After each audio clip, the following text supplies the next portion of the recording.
Hi guys, welcome to my YouTube channel Noren Gogoi Pig Farm.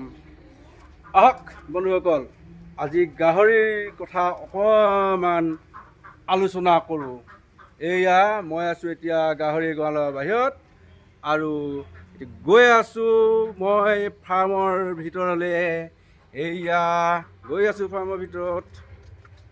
এয়া আহি পাই গ'লোঁ মই মোৰ ক্ষুদ্ৰ গাহৰি ফাৰ্মখন। এয়া দেখুৱাইছোঁ মই আপোনালোকৰ ফাৰ্মখন। ভিডিঅ'টো সম্পূৰ্ণকৈ চাব, স্কিপ নকৰাকৈ, তেতিয়াহে কিছু কথা বুজি পাব। বন্ধুসকল আহক তেতিয়াহ'লে দেৰি নকৰোঁ। আৰু যিসকল বন্ধুৱে মোৰ ভিডিঅ'টো নতুনকৈ চাইছে তেওঁলোকে প্লিজ মোৰ চেনেলটো ছাবস্ক্ৰাইব কৰি দিব আৰু লাইক কমেণ্ট কৰিব, এটা শ্বেয়াৰ কৰি দিব। নমস্কাৰ মোৰ পালক বন্ধুসকল, আজি আফ্ৰিকান সোৱাইন ফিভাৰ নামৰ এই বেমাৰটোৰ পৰা আমি কেনেকৈ হাত সাৰি থাকিব পাৰিম তাৰে কথা দুটামান আপোনালোকক মই মোৰ অভিজ্ঞতাৰ ফালৰ পৰা জনাব লৈছোঁ। যদি ভুল ভ্ৰান্তি হয় শুধৰাই ল'ব আৰু ক্ষমা কৰিব। বন্ধুসকল, আমি প্ৰথমতেই জানিব লাগিব যে আফ্ৰিকান সোৱাইন ফিভাৰ কি হয়। আফ্ৰিকান সোৱাইন ফিভাৰটো এটা আফ্ৰিকা মহাদেশৰ পৰা অহা এটা মহামাৰী। ইয়াৰ কোনো আজিলৈকে ভেকচিন ওলোৱা নাই। তো সেইকাৰণে আমি এই বেমাৰৰ পৰা হাত সাৰি থাকিবৰ কাৰণে আমি অলপ কাহ হৈ আছে। আমি গঁৰালটো সদায় পৰিষ্কাৰ কৰি ৰাখিব লাগিব। আমি গঁৰালত পটাছ পানী গুলি ছিটিয়াব লাগিব। আমি গঁৰালটো ভালদৰে যিকোনো আপোনালোকে যদি কয় চাৰ্ফ বা যিকোনো ডিটাৰজেণ্ট দি আমি গঁৰাল চাফ চিকুণ কৰি ৰাখিব লাগিব। আৰু ওচৰে পাঁজৰে যি গাহৰিৰ গঁৰালৰ ৱেষ্টবিলাক গৈ পানী জমা হয়, তাত মহ মাখি কীট পতংগ তাতে উৎপন্ন হয়, সেইবিলাক নোহোৱাৰ কাৰণে আমি তাৰ প্ৰতিৰোধটো আমি কৰিব লাগিব। প্ৰথমতে জানকচোন কেনেদৰে আমি ওচৰত বেছি পানী গেলা মহ মাখি নহ'বৰ কাৰণে কেনেদৰে আমি তৈয়াৰ কৰি লওঁ, তাৰে টেংকি কেনেকৈ বনাওঁ তাকে আপোনালোকক দেখুৱাওঁ। চাওক, মই যিদৰে মই বনাই লৈছোঁ সেয়া আপোনালোকক দেখুৱাব লৈছোঁ। এইখনে হ'ল মোৰ সৰু সুৰা গাহৰি ফাৰ্মখন।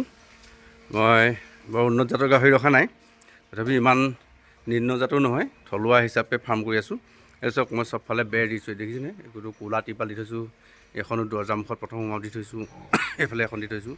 আৰু ইয়াতে মই এইটো চিষ্টেম কৰি, এতিয়া মই কোনো মানুহ অহা নাই কাৰণে মই পটাছ পানী দিয়া নাই। আৰু মই অথনিৰ পৰা ফাৰ্মতে আছোঁ।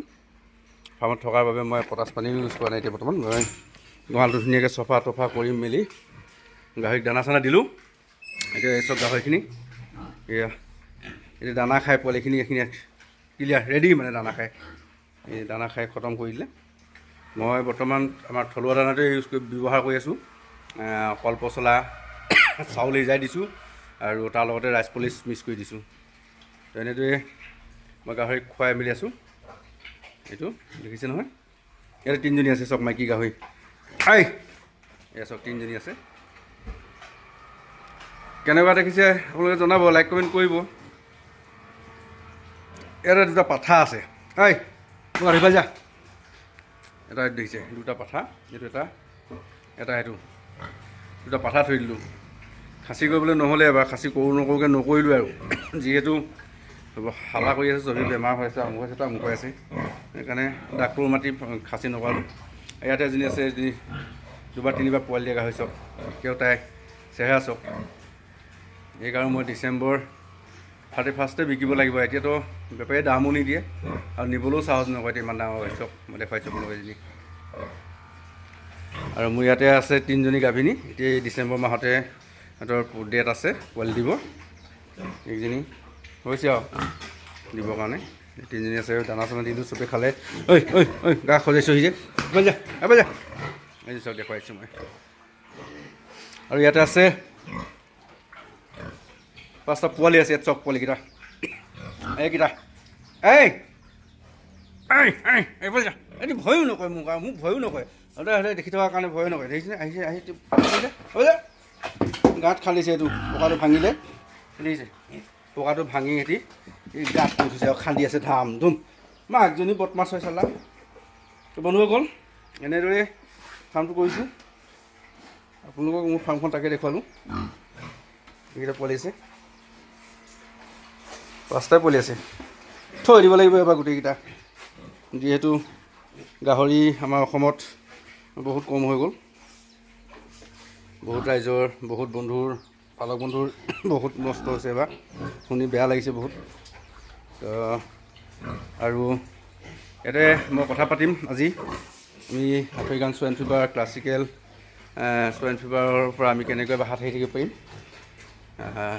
আৰু গঁৰাল কেনেদৰে তাৰ বিষয়ে কিছু কথা পাতিম ইয়াৰ পিছতে বন্ধুসকল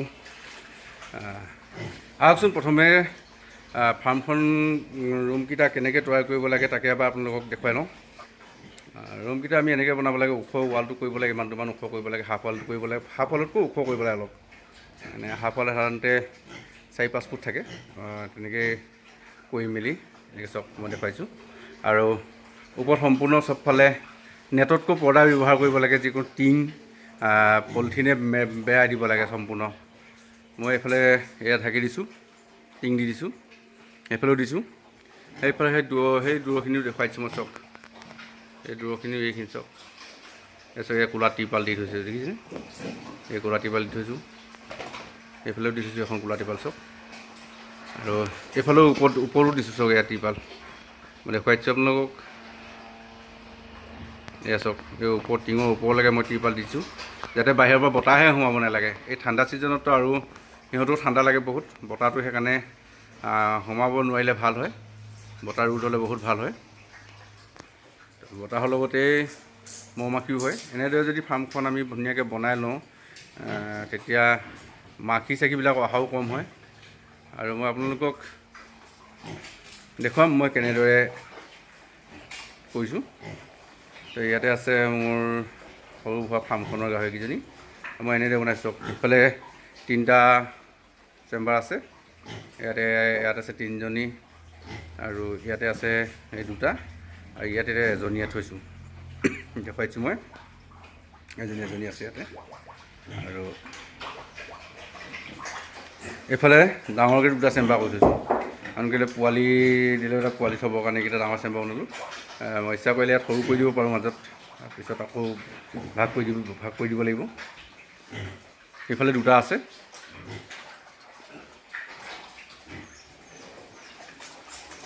তো বলক বন্ধুসকল আমি এতিয়া গঁৰাল কেনেদৰে ৰাখিব লাগিব আফ্ৰিকান সোৱাইন ফিভাৰৰ পৰা আমি কেনেকৈ বাচি থাকিব লাগিব কেনেকৈ আমি হাত সাৰি থাকিম তাৰ বিষয়ে কিছু কথা পাতোঁ এইখিনি গাহৰিৰ লেট্ৰিনটো হয় এইটো ছিষ্টেমটো মই কৈছোঁ এইটো যিটো আউট পানী আহিছে আউট পানীটো সেইফালৰ পৰা ওলাই ইয়াত চাকনি হৈ এইফালে পানীটো গৈ কিনে একদম ক্লিন পানীটো এইফালে ওলাই গৈছে চব নলাত গুচি গৈছে এতিয়া ইয়াত যেতিয়া একো ঘেলটো নাযায় লেতেৰা নহয় এই চেনটো নেমাৰে সেইকাৰণে মই গাহৰিক লেট্ৰিন বনাই দিছোঁ পকাকৈ এইটো টেংকিটো চক এইফালে টেংকিটো বনাই থৈছোঁ এইটো দেখিছে পাইপ এইফালৰ পৰা আহিছে চক সেইডাল পাইপডাল এইডাল এনেকৈ আহি এইফালে পঠিয়াইছোঁ তাতে সোমাইছে সেইটো মূৰত এইটো চেণ্টেৰী টেংকি হয় তো চেণ্টেৰী টেংকিত আহি জমা হয় আৰু জমা হৈ এইফালে আউট পানীটো ওলাই আছে সেই আউট পানীটো ওলাই ক'ত পৰিব দিছোঁ মই তাকে আপোনালোকক দেখুৱাইছোঁ এইটো চব এইটো পানীটো ওলাই আছে আউট পানীটো টিঙত ঢাকি দিছোঁ চেণ্টটো নোলাবৰ কাৰণে ইয়াতে এনেকৈ এই চব এইটো বস্তুটো এনেকৈ দি থৈছোঁ আৰু ইয়াতে পানীটো আহিছে এইটো চব ইয়াত কিমান ঘেল আছে চব এইবিলাক এই ঘেলটো নাহিবৰ কাৰণে সেইফালে নাযাবৰ কাৰণে মই ইয়াত এখন জালি এখন দিছোঁ এখন দেখিছে জালিখন দিছোঁ এতিয়া পানীটো ইয়াত চাকনি হৈ এইডাল পাইপডাল এইফালে আউট পাইপডাল দেখিছে এইডাল এইফালৰ পৰা পানীটো ওলাই আছে চক এইটো অভাৰ পানীটো যিটো অভাৰ পানী এই পানীটো এফালে ওলাই আহি আছে ইয়াত সেইডাল এইফালৰ পৰা দি থৈছোঁ পাইপডাল, এইটো গেছ ওলাবৰ কাৰণে পাইপডাল দিছোঁ এডাল ওপৰলৈ। এইটো এনেকৈ আহিছে, ইয়াত পানীটো ফিল্টাৰ হৈ কিনে এইফালে ওলাই আছে। চাওক এইটো দেখুৱাই দিছোঁ মই আপোনালোক, এইফালে ওলাই গৈছে, এইফালে বাহিৰলৈ ওলাই গৈ থাকে পানীটো। তো তেতিয়া আমি গাহৰি ফাৰ্মৰ ওচৰৰ জেগাডোখৰ বেছি লেতেৰা নহয়, আৰু পানীটো যেতিয়া ওলাই গৈ থাকে জেগাখিনি পৰিষ্কাৰ হৈ থাকে, ওচৰে পাঁজৰে লেতেৰা নহয়, মাখি হ'বলৈ সুবিধা নাপায়। এইটো পানীটো এতিয়া ক্লিন পানীটো গৈ আছে। চাওক এইফালে মই দেখুৱাইছোঁ আপোনাক সম্পূৰ্ণকৈ নলাত দেখুৱাইছোঁ। অকল পানীখিনি গৈ আছে, একো তাত ডাঠকৈ ঘেল ঘেৰে একো যোৱা নাই, সেই পানীখিনি লেতেৰাও নহয়। তো এনেদৰে মই টেংকি বনাই লৈছোঁ। আৰু ইয়াৰ পিছত মই আপোনালোকক গাহৰিখিনি দেখুৱাই চাব।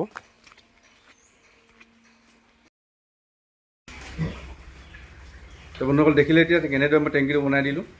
তো এনেদৰে টেংকি বনাই দিলে মানে ওচৰত বহুত গেলা পচাখিনি কমি যায় আৰু গোন্ধ ওলোৱাটো কম হয়। তো বন্ধুসকল মই এনেদৰে কৰি আছোঁ। আৰু আফ্ৰিকান সোয়াইন ফিভাৰটোতো তাৰ ভেকচিন নাই, কিন্তু আমি গাহৰিখিনি পৰাপক্ষত ক্লাছিকেল সোয়াইন ফিভাৰৰ যিটো ভেকচিন সেইটো আমি পশু চিকিৎসালয়ত উপলব্ধ হয়, আমি তাক পাওঁ সাধাৰণতে। আৰু ভেটেনেৰীৰ লগত আমি যোগাযোগ কৰি সেই ভেকচিনটো আনি আমি গাহৰিক দিব লাগে। তো মই এতিয়া বৰ্তমান মই ফাৰ্মতে সোমাই আছোঁ। মই আপোনালোকক ফাৰ্মখন কেনেদৰে বনাইছোঁ মই তাকে দেখুৱাব লৈছোঁ। এজনী তুমি আহিছে গাহৰিজনী। চব মই ফাৰ্মখন বনাইছোঁ এনেদৰে, আৰু মাজতে এটা গলি দিছোঁ। চব এইটো এটা মাজত গলি দিছোঁ, দেখিছে মাজত গলি, যাতে মই কেতিয়াবা ফাৰ্মত সোমালে মানে গাহৰিখিনিক মই টাচ কৰিব নহয় যাতে।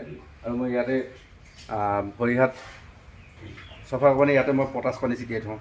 আজি নাই ছিটিওৱা, এতিয়াই মাত্ৰ মই গঁৰালটো পানী মাৰি লৈছোঁ। তো পটাছ পানী মই অলপ পিছত ছিটিয়াম। আৰু পটাছ পানী ছিটিওৱাৰ আগত মই চাৰ্ফ দি মানে যিকোনো ডিটাৰজেণ্ট আৰু ফেনা কিবা কিবি টাইট চাইট দি মই ধুনীয়াকৈ এইবিলাক দি মেলি গঁৰালটো চাফা কৰি লওঁ। তাৰপিছতে পটাছ পানী ছিটিয়াওঁ। আৰু পটাছৰ গুণাগুণটো আপোনালোকে জানেই, মই বিশেষকৈ এতিয়া আৰু আপোনালোকক বহলাই নক'লেও হ'ব। আৰু এটা কথা সদায় মনত ৰাখিব, আমি গঁৰাল পৰিষ্কাৰ কৰি ৰাখোঁ, আৰু গধূলি আমি সদায় যেনেকৈ ঘৰত মহ আছে বুলি মহৰ কাৰণে আমি ধোঁৱা দিওঁ, ফাৰ্মতো ধোঁৱা দিবলৈ চেষ্টা কৰিব লাগে। কাৰণ কেলৈ আমি যদি ধোঁৱা দিওঁ, ধোঁৱা দিলে মানে তাৰ মহ মাখি, আৰু ধূনাটো জানেই এনেও বহুত উপকাৰী বস্তু হয়, সেইকাৰণে আমি ধূনা ব্যৱহাৰ কৰিব লাগে আৰু ধোঁৱা ব্যৱস্থা কৰিব লাগে আমাৰ ফাৰ্মত। বন্ধুসকল, আমি ধোঁৱা দিওঁতে আমি পৰাপক্ষত আমি ফাৰ্মত মাজে মাজে ধূপো জ্বলাব লাগে। আমি ভগৱানকো অকণমান প্ৰাৰ্থনা জনাব লাগে যে ফাৰ্মখন আৰু এইবিলাক সুস্থ কৰি ৰাখে। কাৰণ এইবিলাক হ'ল আমাৰ অজান বস্তু হয়, অজান পশু হয়। সিহঁতে কি কয় আমি বুজি নাপাওঁ। সেইকাৰণে ভগৱানৰ ওচৰত আমি প্ৰাৰ্থনা জনাব লাগে যাতে আমি ফাৰ্মখন সুস্থভাৱে ৰাখি আমি আগবাঢ়িব পাৰোঁ। তো সেয়ে মই আপোনালোকক আজি জনাইছোঁ। আৰু আমি এনেদৰে ফাৰ্ম কৰিব লাগিব। এতিয়া বহুত দেখিছোঁ, বহুত পালক বন্ধুৰ আজি বহুত নষ্ট হৈ গৈছে। তেওঁলোকে কিছুমানে কৈছে আৰু গাহৰি নোপোহোঁ, বেংগলোৰ গুচি যাম, চেন্নাই গুচি যাম। তো আপোনালোকে তেনেদৰে মন ভাঙি নিদিব, কৰক, আপুনি উৎসাহ কৰক। কিন্তু এটা কথা সদায় মনত ৰাখিব, আপোনালোকে দুটকা উপাৰ্জন কৰিম বুলি ভাবিছে যেতিয়া একে বছৰতে যে আমি কৰোড়পতি বনিম, লাখপতি বনিম, সেইটো চিন্তা কৰিব নালাগিব। আমি সাধাৰণতে প্ৰথম আমি যেতিয়া ফাৰ্মখন কৰিবলৈ যাওঁ, তাত 2জনী বা 3জনী গাহৰিয়ে আমি ফাৰ্মখন কৰিবলৈ চেষ্টা কৰিব লাগে। কাৰণ কেলৈ, যেতিয়া ফাৰ্ম এখন কৰিবলৈ যাওঁ, আমি প্ৰথমৰ পৰা যেতিয়া সৰুৰ পৰা যদি কৰি যাওঁ ডাঙৰ হ'বলৈ, তেতিয়া বহুতখিনি আমাৰ গাহৰিৰ বিষয়ে অভিজ্ঞতা হয়। গাহৰিক কেনেকৈ দানা দিব লাগে, গাহৰিক কেনেকৈ চফা কৰি ৰাখিব লাগে, গাহৰি কি হৈছে, কি নাই হোৱা, কি বেমাৰ হ'লে কি ভেকচিন দিব লাগে, কি দৰৱ দিব লাগে, এই কথাখিনিও জানিবৰ কাৰণে প্ৰথমতে সৰু সুৰাকৈ ফাৰ্মখন ৰেডি কৰিব লাগে। আমি যদি লোভত পৰি দুটকা পইচা আছে, হাতত আছে বুলি আমি যদি একেলগতে 20-25টা পোৱালি আনি লওঁ, তো পোৱালিকেইটা ডাঙৰ হোৱা আগমুহূৰ্তত যদি এনেদৰে কিছুমান বিপদে দেখা দিয়ে তেতিয়াহ'লে আমাৰ একেলগতে বহুত পুঁজি এহেঁতি নাইকিয়া হৈ যোৱাৰ সম্ভাৱনা থাকে। সেইকাৰণে গাহৰি ফাৰ্ম এখন কৰিলে প্ৰথমতে কমটি গাহৰিৰ পৰা ফাৰ্মখন আৰম্ভ কৰিব লাগে আৰু পৰাপক্ষত নিজে ঘৰতে পোৱালি দিয়াই মেলি ফাৰ্মখন ডাঙৰ কৰিবলৈ চেষ্টা কৰিব লাগে। আমি বাহিৰৰ ফাৰ্মৰ পৰা যদি জাহা তাহাকৈ গাহৰি লৈ আহোঁ, সেই ফাৰ্মখন সম্পূৰ্ণভাৱে বেমাৰমুক্ত হয় নে নহয় আমিতো নাজানো। তেওঁ মালিকে দুটকা পাম বুলিয়েই গাহৰি পোৱালিখিনি ধৰি লওক কিবা এটা হৈ আছে, আপোনাক নজনোৱাকৈ পোৱালিখিনি তেওঁ দুটকা লাভৰ কাৰণে চাই আপোনাক পোৱালি দি পঠিয়াব। কিন্তু তাত যদি আপোনাৰ বেয়া পোৱালি আহি যায়, এফেক্টেড পোৱালি আহি যায়, তেতিয়াহ'লে আপোনাৰ কি অৱস্থা হ'ব আপুনি এবাৰ ভাবি চাব। সেইকাৰণে বন্ধুসকল, প্ৰথমতে সাধাৰণতে থলুৱা গাহৰিয়ে লওক বুলি মই কওঁ। মোৰ ফালৰ পৰা থলুৱা গাহৰি লৈয়ে আপোনালোকে ফাৰ্মখন আৰম্ভ কৰক, যাতে আপোনাৰ কিছুমান সেই 2, 3, 4জনী গাহৰিৰ পৰা অভিজ্ঞতা হয়। সেইকাৰণে সদায় সৰুৰ পৰা ডাঙৰ হ'বলৈ চেষ্টা কৰিব লাগে। একেবাৰতে ডাঙৰ হ'ম বুলি ভাবিব নালাগে। অসমীয়াত এষাৰ কথা আছেই যে কুমাৰ হালত গঢ়িয়ে বোলে জুই হালত গঢ়িয়ে বোলে কুমাৰ হালত গঢ়িব পাৰে, এনেকুৱা বুলি এষাৰ আছে নহয়। বৰ ভালদৰে নাজানো, তথাপিও অকণমান মনত আছে কাৰণে কৰিছোঁ আৰু। তো এনেদৰে মই ফাৰ্মখন কৰি আছোঁ। আৰু শেষত সকলোৱে আগবাঢ়ি আহক, ফাৰ্ম কৰক, সৰু সৰুকৈ কৰি আগবাঢ়ি যাবলৈ চেষ্টা কৰক। আৰু আফ্ৰিকান চুৱেইন ফিভাৰৰ পৰা বচাই ৰাখিবৰ কাৰণে যিটো জৈৱিক সুৰক্ষা, এইটো সম্পূৰ্ণৰূপে পালন কৰক। আপুনি ফাৰ্ম কৰিছে, আপুনি গাহৰি মাংস খাবলৈ এৰক। মই শেষত এইটোৱে কৈছোঁ, আপুনি ফাৰ্মত যেতিয়া সোমাব, আপুনি যেতিয়া ফাৰ্মৰ কাম কৰিব, আপুনি গাহৰি মাংস খোৱাটো একদম কমাই দিয়ক। একেবাৰে এৰিব নকওঁ, আপুনি ক'ৰবাত কেতিয়াবা গৈছে বাহিৰত খাব পাৰে, কিন্তু আপুনি ঘৰত বজাৰৰ পৰা গাহৰি মাংস আনি খোৱাটো বন্ধ কৰিব লাগিবই। কাৰণ কেলৈ, বিশেষকৈ যেতিয়া বেমাৰ হৈছে বুলি কোৱা শুনে, সেই সময়ত যদি আপুনি বজাৰৰ পৰা 2 পিচো মাংস আনি ঘৰত যদি কেনেবাকৈ উলিয়াইহি তাত যদি সেই ভাইৰাছটো লাগি আহে, তেতিয়াহ'লে কিন্তু আপুনি আৰু আগবাঢ়িব নোৱাৰিব। আৰু যাতে ফাৰ্মত বাহিৰৰ মানুহ আহিলে আপুনি কেতিয়াও প্ৰৱেশ কৰিব দিব নালাগিব। লাগিলে বেয়া পাওক তেওঁক, মই ফাৰ্মত সোমাব নিদিওঁ বুলি আপুনি ডাইৰেক্ট কৈ দিয়ক। একো আপোনাৰ তেওঁ বেয়া পায়, আপোনাক একো অনিষ্ট কৰিব নোৱাৰে। কিন্তু তেওঁ বেয়া নাপাওক, তেওঁক ভাল পোৱাবৰ বাবে আপুনি যদি ফাৰ্মত খুৱাই কিন্তু আপুনি সোমাব দিয়ে, তেতিয়া কিন্তু আপোনাৰ সেই ভাল পোৱাটোৱে আপোনাক আগবঢ়াই নিনিব, আপোনাৰ কিন্তু অনিষ্ট হোৱাৰ সম্ভাৱনাই থাকিব, বেছি হ'ব। সেইকাৰণে সেইটো সদায় জৈৱ সুৰক্ষাটো মানিব লাগিব। আৰু আমি যদি বাহিৰত ক'ৰবাত গৈছোঁ, তো তেতিয়াও আমি আহি লগালগ বাহিৰৰ পৰা আহি আমি ফাৰ্মত প্ৰৱেশ কৰিব নালাগিব। আৰু ফাৰ্মত সদায় পটাছটো পৰাপক্ষত মজুত ৰাখিবই লাগিব। আৰু গৰমৰ দিনত মাজে মাজে আপুনি যদি পাৰে ORSটো আনি গাহৰিক খুৱাবলৈ চেষ্টা কৰিব। কেতিয়াবা মেডিকেলবিলাকলৈ গ'লে মানে আপুনি মেডিকেলত যদি কোনোবা চিনাকি মানুহ থাকে, তেতিয়াহ'লে আপুনি ক'ব যে ORS এক্সপায়াৰি ডেট হোৱা ORS কেনেবাকৈ আছে নেকি, যদি আছে তেতিয়াহ'লে দিয়ক, মই গাহৰি খুৱাবলৈ লৈ আহোঁ। তো আপুনি তেনেকৈ আনিব পাৰে, হয়তো নিদিব পাৰে বহুলোকে, কিন্তু যদি চিনাকি থাকে আপুনি আনিব পাৰিব। এনেদৰে আপুনি গাহৰিক ORSটো খুৱাব পাৰে যদি বহুত লাভান্বিত হ'ব। কাৰণ কেলৈ, ORSটো মানুহ দুৰ্বল হ'লেও খালে কিমান শক্তি মানুহৰ গাত পায়, সেইদৰে গাহৰিকো খুৱাব লাগে। তো বন্ধুসকল, বহুত বেছি দীঘলীয়া নকৰোঁ, আজিলৈ ইমানতে সামৰোঁ। আকৌ লগ পাম পুনৰ অন্য এটা ভিডিঅ' লৈ। আজিলৈ সামৰিছোঁ, ধন্যবাদ।